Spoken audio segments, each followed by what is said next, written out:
Expanding coronavirus testing in the U.S. is becoming an all-hands-on-deck situation. Some private enterprises are stepping up to supplement what the federal and state governments haven't been able to do.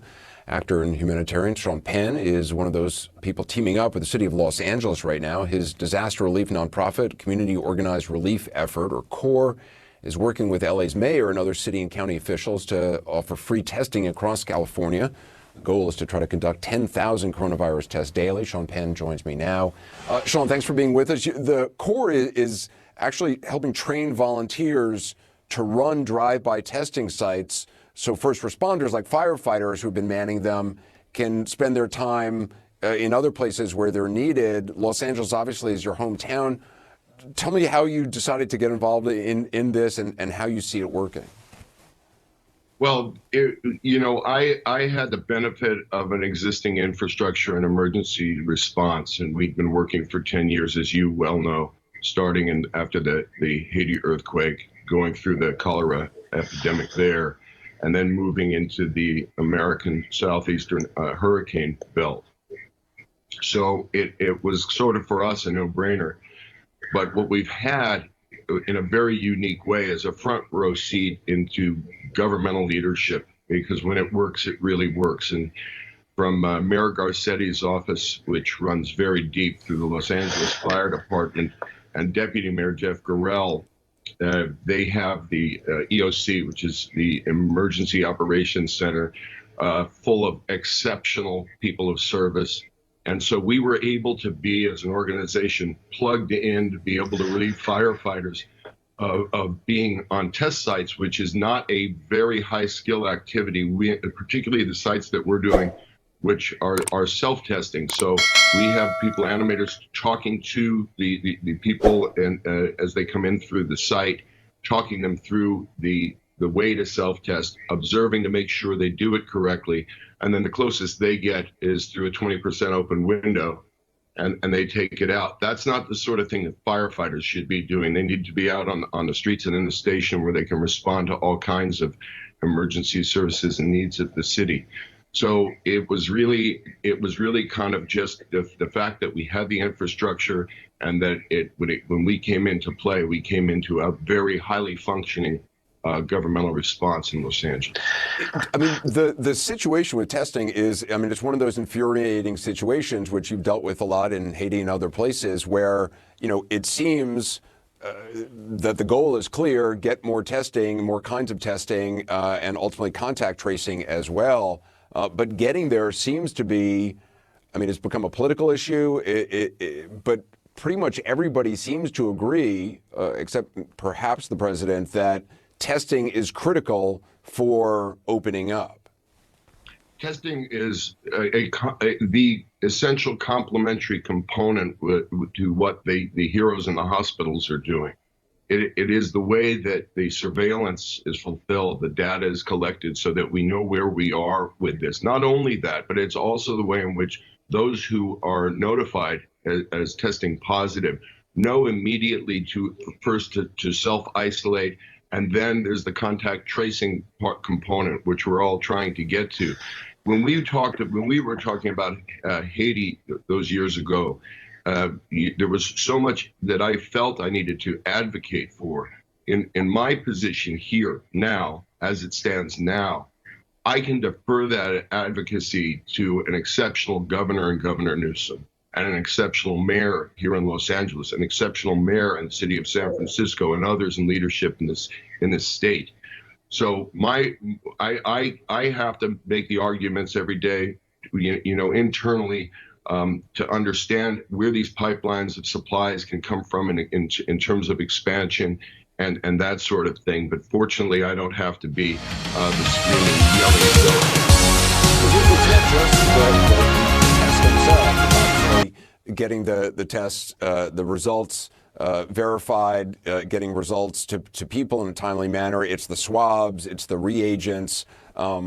It's not just the tests themselves. Do you see a situation where, I mean, do you have a sense of how much more does this have to kind of, I mean, upscale is not a word, but how much more does it have to grow in order to start to really meet the needs of reopening or of treatment? Well, The first thing is, the never underestimate your enemy. This is clearly, even for the scientists, a very elusive virus, and what its overall impact can be on the human body, even if one survives it. All of these things are unveiling themselves.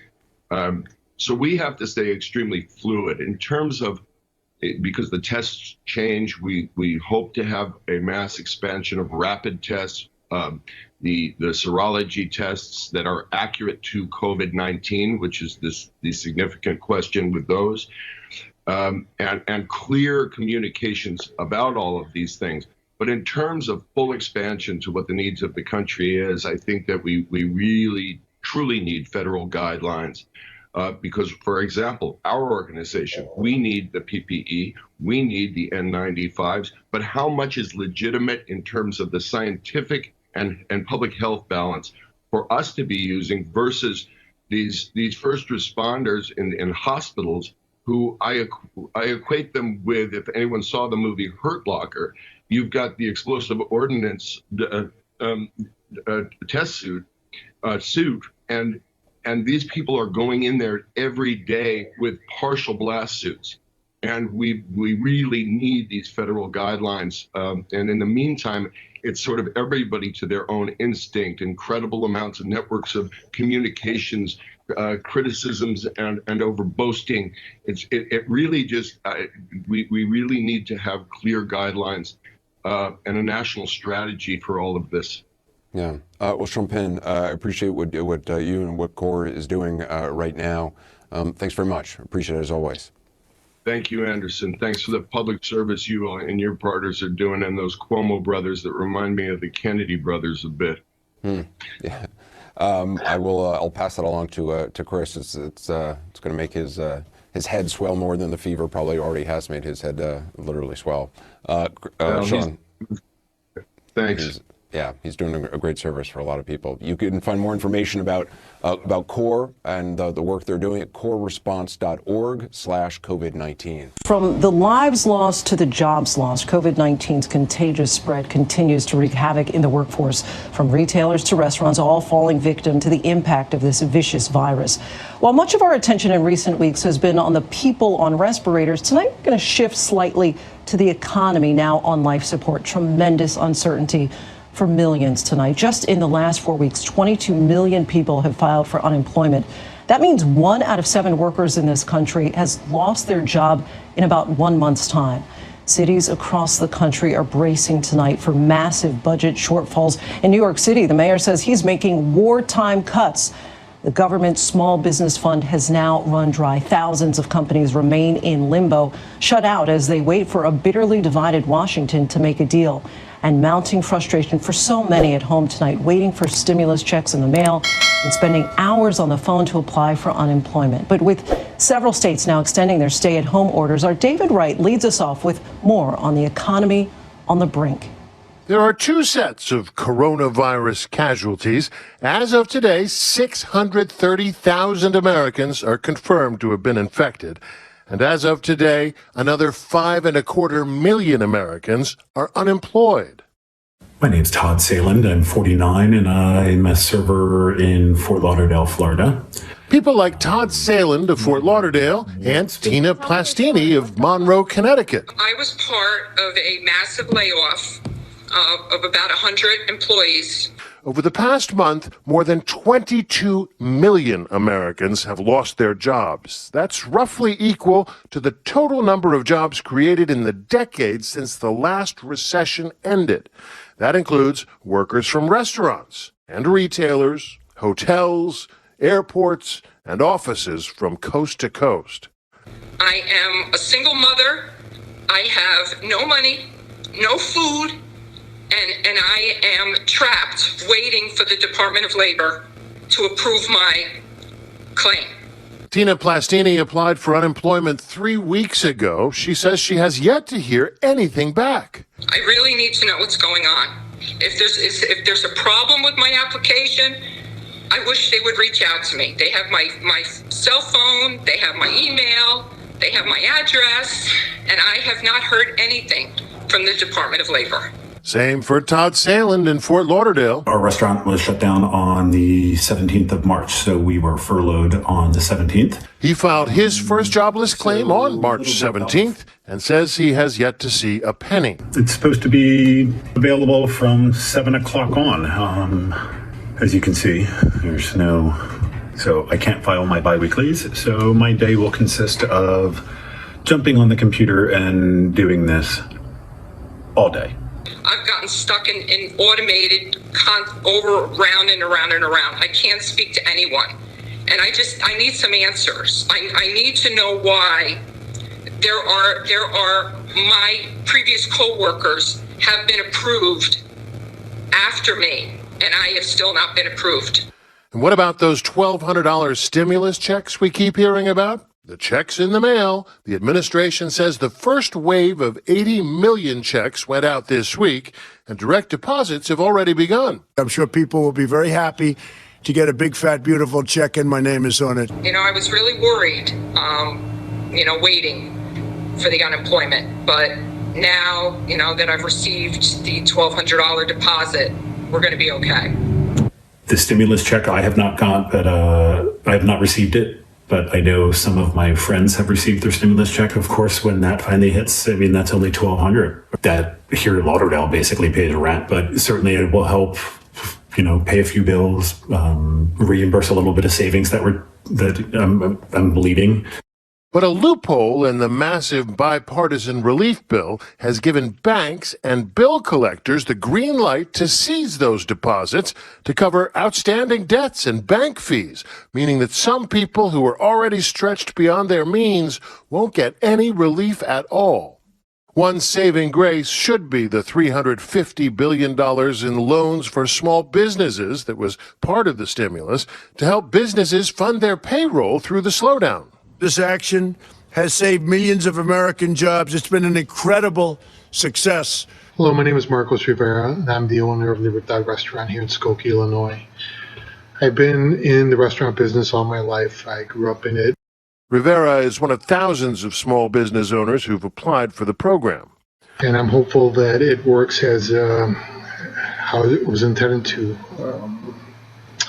Restaurants operate in a very low margin, and it's very difficult going from a sit-down restaurant to a carry-out and delivery restaurant from one day to the next, and much more difficult without some sort of loan to help us weather the storm and get to the other side of this. The way the program works, the Small Business Administration loans you up to 2.5 times your monthly payroll through private lenders. And that loan is forgiven so long as 75% of the money is used for payroll. That's to encourage businesses like Rivera's Restaurant to keep and rehire their employees. Once the portals opened up from the banks, the bank servers were overwhelmed, and they went down because of such a high demand. If we can get this program and with some adjustments, it will be a lifesaver for restaurants like mine. But the website now says the program has officially run out of money. The administration and Congress are in talks to increase the funding, not quickly enough. Exhaustive is a good thing, not a bad thing. It went quickly. It is so popular. The banks have been incredible, including 4,000 community banks. 4,000. Most people didn't know you had that many banks. 4,000. Don't need a lot. What they want is people want to keep this going. And we're doing it to keep the small businesses open and to keep the workers paid. The plight of this damaged economy is plain to see in the long row of cars lining up at this food bank in Texas. Meanwhile, Wisconsin dairy farmers are dumping milk, and large-scale agribusiness is slaughtering millions of pounds of pork and chicken, not even bringing it to market because they say they don't have enough workers to process them. The impact on Main Street stands in sharp contrast to Wall Street. Even now, the Dow Jones continues to trade above 20,000. Meanwhile, the job market is hemorrhaging, with many communities facing a double whammy of illness and unemployment. Overcoming that will likely require a much stronger safety net. You know, every individual story is different. Tina finally got her stimulus check, but she's still waiting for unemployment. Todd is still waiting for both, but he has some savings left. There are 22 million of these stories now, and quite possibly there will be millions more, especially if the federal government doesn't shore up that payroll protection program. You know, many of these people are having trouble navigating the system, and all of them are dealing with lots of uncertainty. Lindsay? David Wright, thanks so much. Hi, everyone. George Stephanopoulos here. Thanks for checking out the ABC News YouTube channel. If you'd like to get more videos, show highlights, and watch live event coverage, click on the right over here to subscribe to our channel. And don't forget to download the ABC News app for breaking news alerts. Thanks for watching. It's estimated that somewhere between a third and half of the Earth's population is staying inside. So many humans suddenly staying indoors, it's having a big effect on our cities. There's less traffic, there's less pollution, there's less noise, and we're starting to see animals act in a way that they often don't. It's happening all over the world. Look at Wales. A herd of more than 100 goats was recently seen going for a walk through an abandoned seaside town. In India, 1 billion people are on lockdown right now, and we're starting to see wild elephants come out of the forest and roam these now empty streets. In Japan, in the city of Nara, the deer are famously tame, but now we're seeing them in unusual places like subway stations and shopping malls. The list goes on and on. In San Francisco, coyotes in the streets. In Spain, wild boar roaming the boulevards. In Chile, there was even a puma spotted in the streets. At a time when so many of us are staying home and feeling our lives shrinking inside our own four walls, it's kind of reassuring to think that out there, beyond our own living rooms, life on planet Earth continues, just maybe with a bit less of us for a while.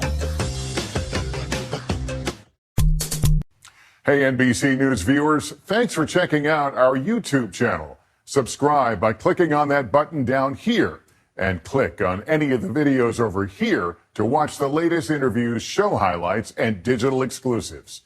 Thanks for watching.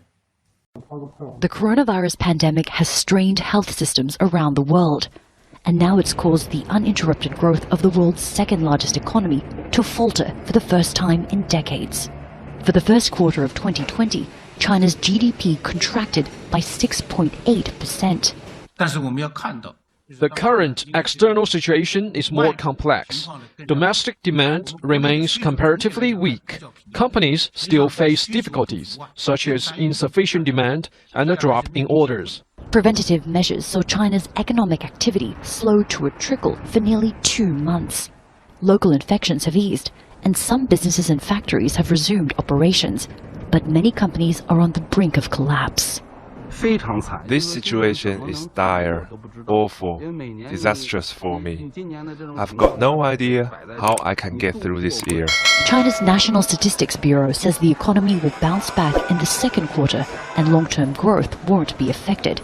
But with global demand plummeting, its economy faces an uphill battle. The pandemic has been spread globally, which lead to a lot of countries, including the U.S. and European countries, into recession.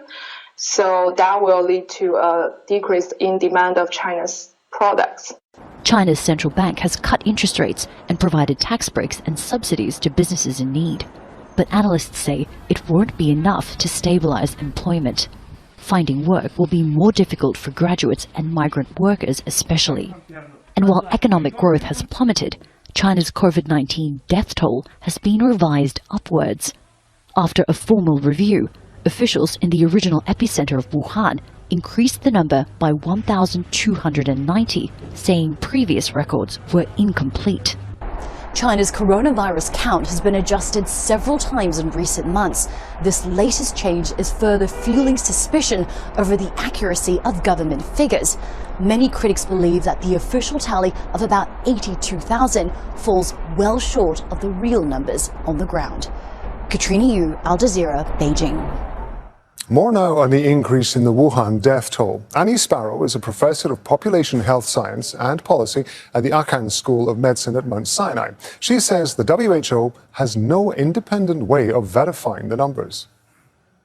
Even though it appears like a revision on the surface, and it is, it's a small revision, as we've heard, compared with what we think the numbers really are. Once we saw the trajectories in Italy, for example, and the death rate that accompanied there, it became apparent, increasingly apparent how suspect China's numbers were.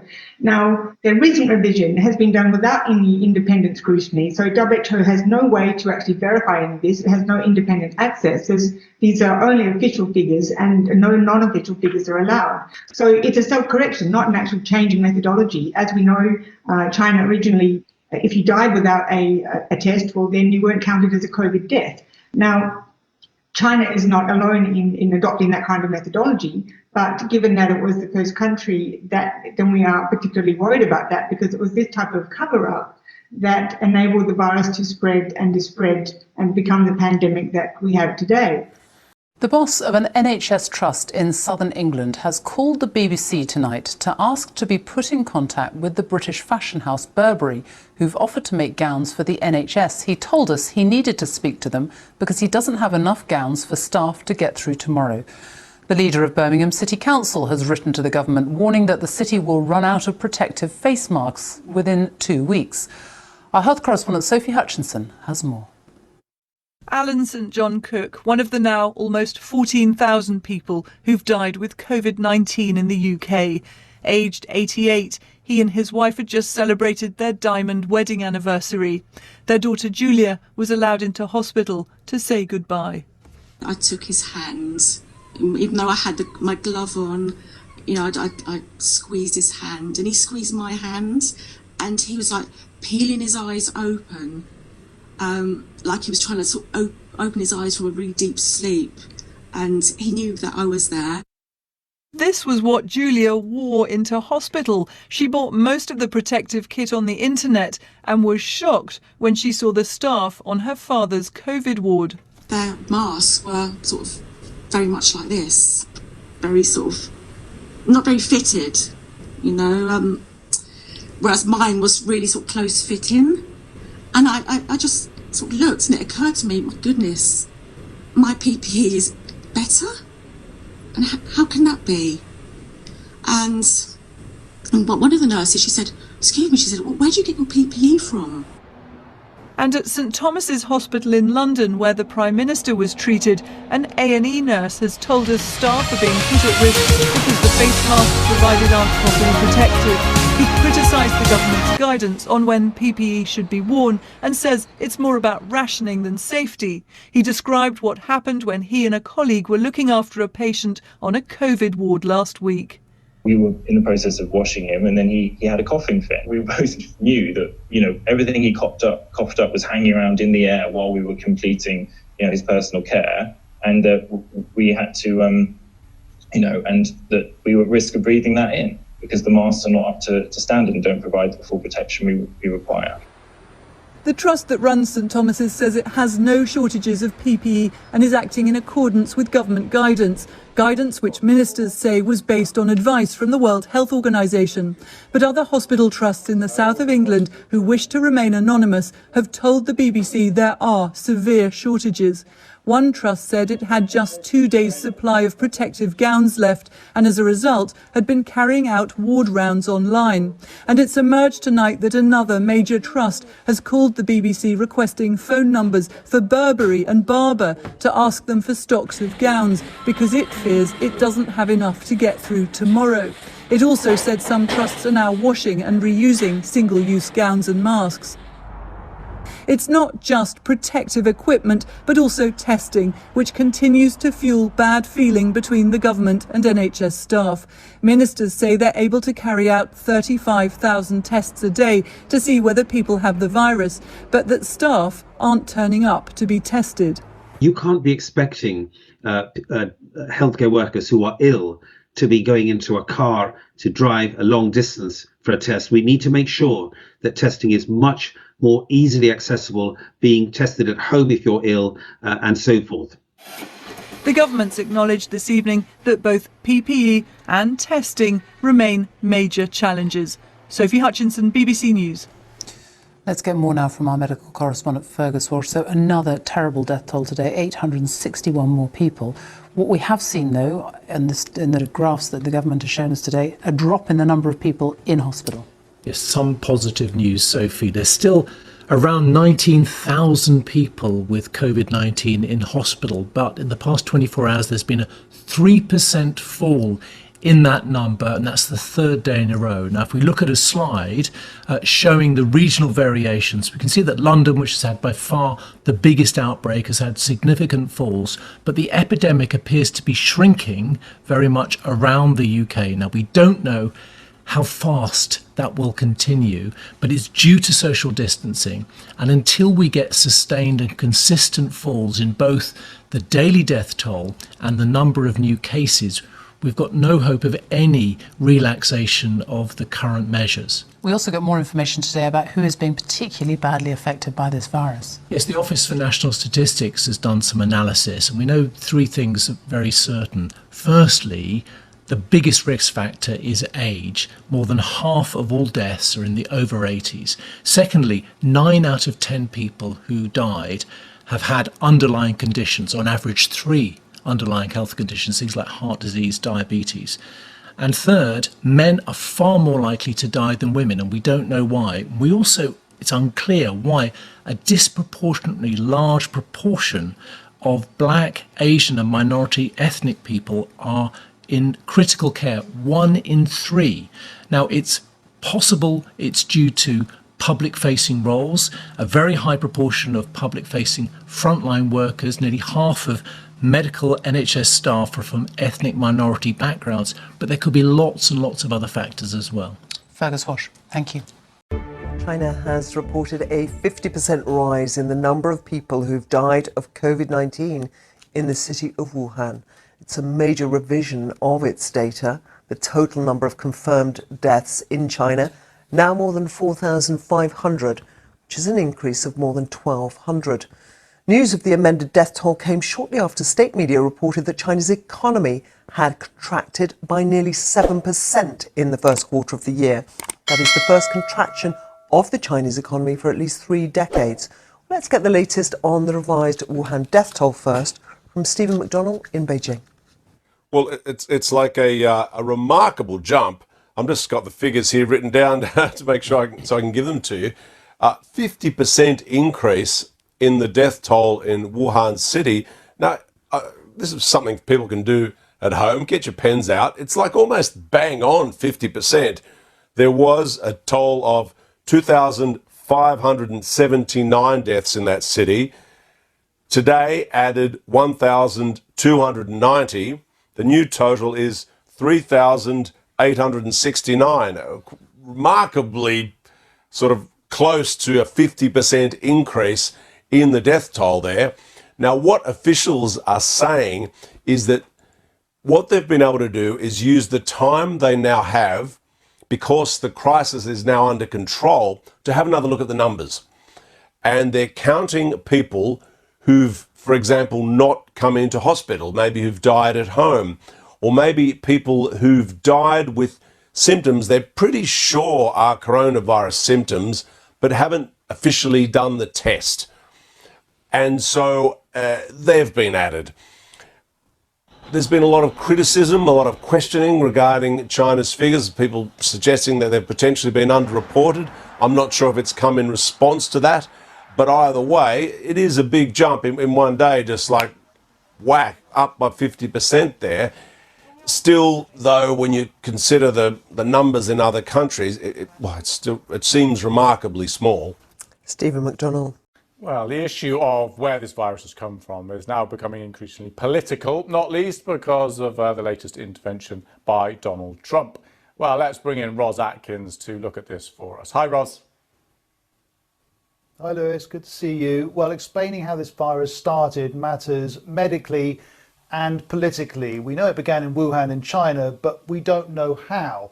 President Macron has said things happened there that we don't know about. And as Barbara's just been alluding to, the Trump administration is repeatedly turning to this, as you'll see in these clips, starting with a question from a Fox News correspondent.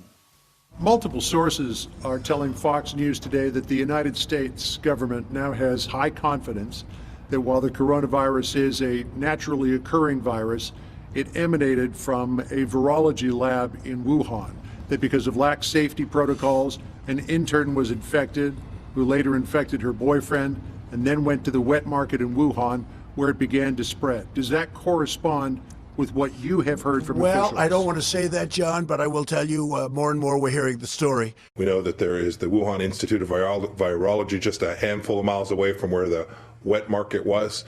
There's still lots to learn. You should know that the United States government is working diligently to figure this out. But what we really need, Martha, we really need the Chinese government to open up. Now, the lab in question is the Wuhan Institute of Virology. Here's a picture of it from a government website. And here's Xiaoyin Feng from BBC Chinese on the work that it does. According to the Institute's website, its subjects of study include infectious diseases. It also houses Asia's first protection level 4 lab, which is the highest level of lab about viruses. There are also a handful of different super labs around the world which study the most dangerous viruses. And it's worth mentioning that such allegations are not new. Back in February, information was trending on Chinese social media that the first COVID-19 patient was a researcher working at the lab.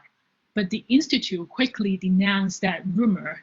It said that the researcher had left the lab a few years ago and no one working there was infected by COVID-19. Well, today we've heard this from the Chinese government. I'd like to remind you that WHO officials have repeatedly stated that there isn't any evidence that the new coronavirus was produced in a laboratory. Many well-known medical experts in the world also believe that the so-called laboratory leak hypothesis has no scientific basis. Now, it's true that the World Health Organization says the source of this virus is unknown, and it says that all available evidence suggests it has a natural animal origin and is not a constructed virus. But what about claims it was an animal virus that was accidentally released from this lab? Well, that idea was given impetus by this Washington Post story this week. It reported that 2 years ago, US embassy officials visited the lab in Wuhan several times and sent 2 official warnings back to Washington about inadequate safety. But some have taken issue with this report. Jeremy Colindike led the US government's response to the Ebola outbreak in the 2010s. In this tweet, he argues, the point is that the biology shows a lot of remaining uncertainty and leaves open a range of plausible explanations that don't involve a lab spillover. And there is ample circumstantial evidence indicating a lab spillover is unlikely, albeit not impossible. And he used this meme to make his point. Now, how this virus started matters for how we stop the next pandemic. It also matters to US politics and to China's standing in the world, which is why today it's right at the center of scientific research and an information war. And however long we wait for an explanation of how this outbreak began, inevitably the space that leaves will be filled with questions, speculation, and theories, some without any facts to go with them. And there's much more on that Wuhan lab, Lewis, on the BBC website, bbc.com/news. Opening up America again. Donald Trump's plan to restart the economy while the coronavirus continues to ravage the country. Our approach outlines 3 phases in restoring our economic life. We are not opening all at once, but one careful step at a time. And some states will be able to open up sooner than others. Some states are not in the kind of trouble that others are in. States should only start the reopening phases when they've seen a 14-day decline in cases and hospitals are no longer in crisis mode. Reopening won't happen with the bang that Trump has been talking about. Despite his previous claims of absolute power, the president has now conceded that it is up to individual governors to call the shots on how their states move forward. The experts will tell us the best course of conduct based on that data. No political decisions, no emotional decisions, data and science. We're talking about human lives here. Business leaders and medical experts are urging caution. They say without mass testing, asymptomatic people could return to work and spread the virus. I would estimate we're roughly 100,000 times less efficient than we need to be in testing. We need to be capable of doing millions of tests per day, not tens of thousands or hundreds of thousands. We have a major failure at the federal level in providing the resources we need. But the president is impatient, watching his economy fade, taking with it his strongest platform for re-election in November. He can only watch as the job crisis worsens. 22 million Americans have filed for unemployment in the last 4 weeks. Donald Trump desperately wants his economy to start thriving again. That may simply be impossible while America is still in the grip of this deadly virus. Amanda Walker, Sky News, Washington. I'll bring you some breaking news now, and we have just had the latest figures from the Department of Health on COVID-19 deaths, and what they tell us is that 14,576 people have now died in hospital after testing positive for coronavirus. On yesterday, that's 847 more people who've lost their lives since yesterday's figures. Well, our correspondent Ali Fortescue is in the newsroom for us. Ali, it's important, isn't it, to reflect more than 14,500 people in the UK have now lost their lives in hospital due to this disease, and the number of people losing their lives in hospital remains daily above 800. Yes, that's right. I think there's a danger that we get into the routine of reading you these numbers every day. Behind every one of these statistics is a real life. We are still talking about hundreds of people dying every single day. Just to give you those figures again that we have had in the last few moments from the Department for Health, 847 more deaths recorded. That is less than yesterday. Yesterday, the increase was 861. That brings the UK total to 14,576. We've also got some of the figures from the individual nations. Northern Ireland have recorded 18 more deaths, bringing their total to 176. That is the same number they recorded yesterday. Wales, 11 more deaths, bringing their total number to 506. That is less than they recorded yesterday. Yesterday they recorded 32 deaths. Scotland, 58 more deaths, which again is less than the increase they recorded yesterday, bringing their total to 837. Now, it is hard to draw any real long-term conclusions from these daily figures. Numbers go up and down. What we're trying to look at are the longer-term trends. Having said that, I think a tiny glimmer of hope, perhaps, in the fact that these figures, by and large, seem to have at least been the same or gone down since yesterday, and that is consistent with the longer-term pattern that we are seeing. We are seeing the rate starting to slow at the beginning of this month, end of last month. The numbers of deaths were doubling every 3 days. That has now slowed. We are starting to see that peak, what looks like that peak flattening, which will perhaps give a glimmer of hope. But as I say, we are still talking about hundreds of deaths every single day. One of the ways that we can defeat this virus is to find a vaccine. We need to apply the best of British scientific endeavour to the search for the coronavirus vaccine. To that end, I can announce today that the government has set up a vaccines task force to coordinate the efforts of government, academia and industry towards a single goal: to accelerate the development of a coronavirus vaccine. This task force is up and running and aims to ensure that a vaccine is made available to the public as quickly as possible. The task force will support progress across all stages of vaccine development and at pace. It will back Britain's most promising research, positioning the UK as a leader in clinical vaccine testing and manufacturing. The task force will coordinate with regulators to facilitate trials which are both rapid and well supervised. And it will work with industry in the UK and internationally, so we're in a position to manufacture vaccines at scale.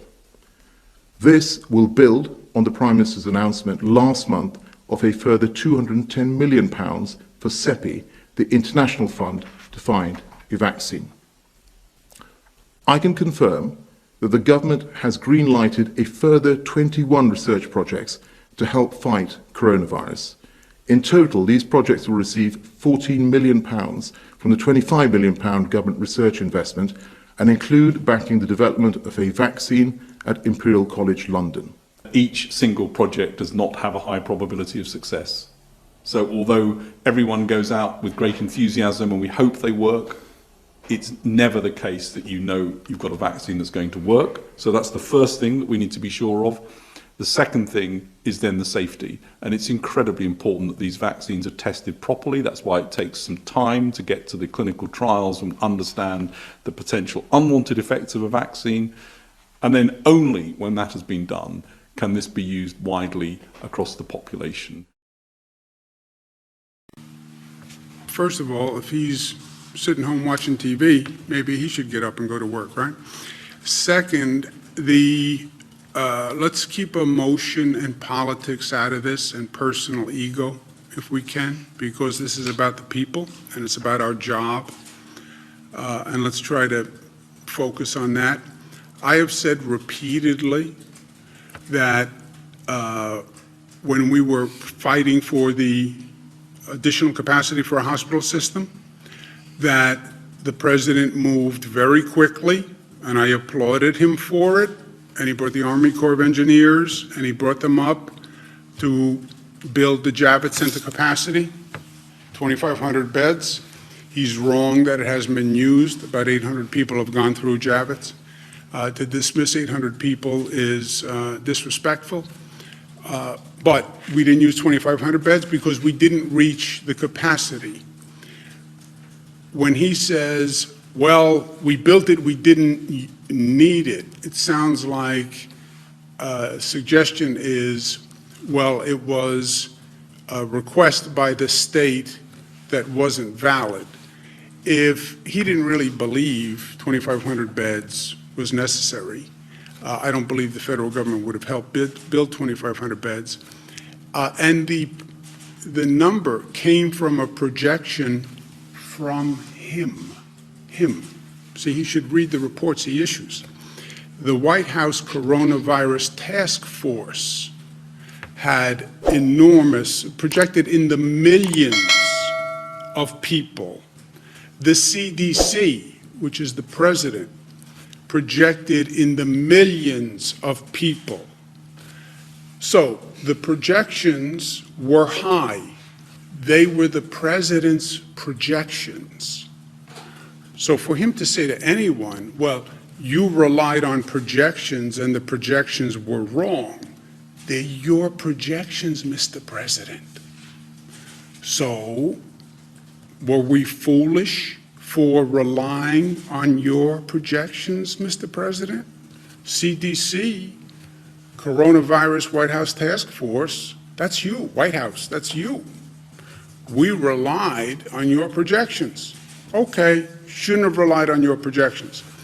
Actually, I think the president has a better argument, which is, yes, we built 2,500 beds because the projections said it could get that bad, and because we worked together, we flattened the curve and we didn't hit the projection, which is actually what happened. But don't suggest that anyone made a mistake relying on your projections or on Cornell, Columbia, McKinsey, etc. Second, I have said a number of times, I don't know, what am I supposed to do, send a bouquet of flowers? They were very helpful on Javits. They were very helpful on sending the U.S. Navy ship Comfort.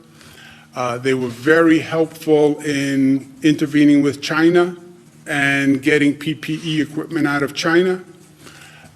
They were very helpful in helping us find ventilators.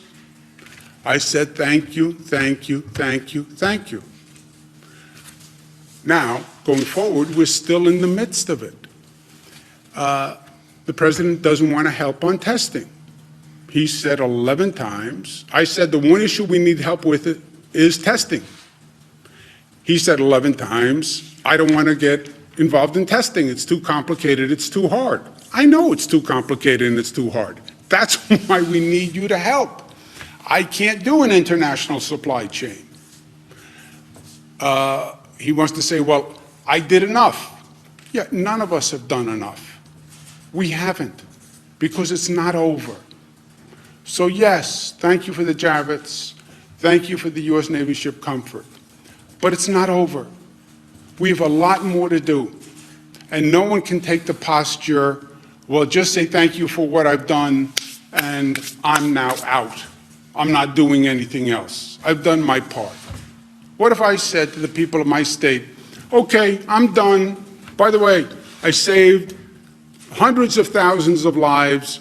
I flattened the curve. I created more hospital beds than anyone ever imagined. I coordinated the entire state. I'm done. I'm done. I'm going home. I'm going to go see my mother. I'm going to spend time with my kids, and I'm going to go out fishing in Connecticut because their marinas are open. That's it. I'm done. What if I said that? That's what he's saying. I'm done. I don't want to help on testing. Testing is too hard. And then the only thing he's doing, let's be honest, well, it's up to the states to do reopen. By the way, it was always up to the states. What are you going to grant me what the Constitution gave me before you were born? It's called the 10th Amendment. I didn't need the President of the United States to tell me that I'm governor. And I didn't need the President of the United States to tell me the powers of a state. People did that. Alexander Hamilton, Thomas Jefferson, James Madison, they are the ones who gave me the power. And I don't need the President of the United States to read the Constitution for me. Maybe he should have read the Constitution before he said he had the power to open the states, where he did a very graceful 180, and many people allowed him to do the graceful 180. But, so he now says it's up to the governors, which he said repeatedly now, yesterday, version of yesterday. And now it's up to the governors to reopen. Okay, I'm going to reopen. I get it. And you don't want to help on testing, which is a national problem and replicates the same chaos that you created with medical supplies because FEMA wasn't ready. By the way, I needed a stockpile. Where was your stockpile? 10,000 ventilators for the nation? That was your stockpile? Where your projections, the federal projections said they would need double the hospital capacity of this nation. Think about that. The CDC says double the hospital capacity of the nation. The minimum projection was 2.4 million hospital beds. You know how many hospital beds we have in this nation? 900,000. His projection says 2.4 million hospital beds. The whole hospital system is only 900, and his stockpile has 10,000 ventilators. You were ready with your stockpile? Didn't you read your own CDC projection? Didn't you read your own coronavirus protection? So, thank you again, Mr. President, for the Javits. Thank you for the U.S. Navy ship Comfort, which, by the way, is just doing your job as president. It's not really thank you like you wrote a check yourself, but thank you for that. We're not out of the woods. We have to go forward. We need help on testing, and we need funding. it's up to the governors, it's up to the states, well then provide the funding. No, they only want to pass a bill that funds their small business fund, called PPE, their small business program. We need to fund the small business program. But you're going to say, after just saying this monumental task is up to the individual governors and the individual states, I'm providing no help, no assistance, no financial money. I understand that small businesses need the funding. By the way, I know that airlines need a bailout, but not the states. Why don't you show as much consideration to states as you did to your big businesses and to your airlines? Right? Hi everyone, George Stephanopoulos here. Thanks for checking out the ABC News YouTube channel. If you'd like to get more videos, show highlights, and watch live event coverage, click on the right over here to subscribe to our channel, and don't forget to download the ABC News app for breaking news alerts. Thanks for watching. This morning, Americans are seeking financial help in record numbers. More than 22 million people lost their jobs in the last month, and the state and federal funds that were promised at the start of the pandemic have yet to arrive for many of them. I was part of a massive layoff of about 100 employees. Tina Plastini of Monroe, Connecticut applied for unemployment 3 weeks ago and still hasn't heard anything back. I am a single mother. I have no money, no food, and I am trapped waiting for the Department of Labor to approve my claim. Todd Salin lost his job as a restaurant server in Fort Lauderdale. He applied for unemployment 1 month ago today and has yet to see one penny. Not everyone has savings, which is what's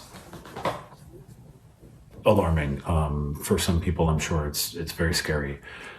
So I personally have been using my savings. Obviously, that can't last forever. Many Americans started getting their federal funding this week, a $1,200 check that's part of the Trump administration's stimulus bill. But not everyone who's eligible has received their check. Salin is still waiting for his. I know some of my friends have received their stimulus check. Of course, when that finally hits, I mean, that's only $1,200. That here in Lauderdale basically pays rent, but certainly it will help, pay a few bills, reimburse a little bit of savings that I'm bleeding. Another key piece of the administration's stimulus bill is the Paycheck Protection Program, which provides small business loans that are forgivable, as long as 75% of the money is used for payroll. But that program has now officially run out of money. The administration is trying to get Congress to add more funding. Exhausted is a good thing, not a bad thing. It went quickly. It is so popular. The banks have been incredible. It's super frustrating. Nick Ponton is a small business owner in New York City. He says he's been trying to apply for a loan since the morning applications went live 2 weeks ago, and learned yesterday that he's not getting a loan because the money has run out. At this point, I've got no faith left in the federal government to exercise any sort of meaningful relief for small businesses. And overnight, we saw a staggering new figure from Hawaii. One report says unemployment in that state now tops 37%. Hi everyone, George Stephanopoulos here. Thanks for checking out the ABC News YouTube channel. If you'd like to get more videos, show highlights, and watch live event coverage, click on the right over here to subscribe to our channel, and don't forget to download the ABC News app for breaking news alerts. Thanks for watching. Well, the US says it's looking into what many have called a conspiracy theory. And there is a new report claiming that China sat on critical information for a number of days and that Beijing has been withholding crucial information. CNN's David Corvo reports now from Shanghai. At the start of the outbreak, this is where China directed the world's attention, suggesting that this Wuhan seafood market was the source of the novel coronavirus outbreak. CNN even traveled there just before the city locked down in January. Officials had shut down the wet market, and security told us to leave. U.S. intelligence officials tell CNN they are investigating another possible source, suggesting the virus may not have originated naturally as China has advertised, but rather that it possibly started in a Wuhan lab. Sources say it is one of many origin theories the U.S. is looking into. Chinese officials pushing back against that claim on Thursday. The foreign ministry spokesperson dismissing that the virus started in a lab, instead stressing that, quote, this is a scientific issue that should be studied by scientists and medical experts. Yet, it is the same spokesperson who last month floated a controversial theory, tweeting that it might be the U.S. Army who brought the epidemic to Wuhan. China tried to say at one point, maybe they stopped now, that it was caused by American soldiers. That can't happen. It's not going to happen. Not as long as I'm president. It comes from China. The latest debate over the virus's actual origin coincides with a damning Associated Press report. It claims China sat on critical information for 6 full days, from January 14th until January 20th, downplaying the outbreak in public, before finally revealing the full scope of the threat. The AP report is based on what they characterize as a memo from a January 14th confidential teleconference involving the head of China's National Health Commission. CNN has combed through the government's public report of that teleconference, which was released more than a month after it took place. It says a, quote, sober understanding of the situation was made known to top Chinese government officials, adding that, quote, clustered cases suggest that human-to-human transmission is possible. But that was not the message shared publicly from health officials at the time.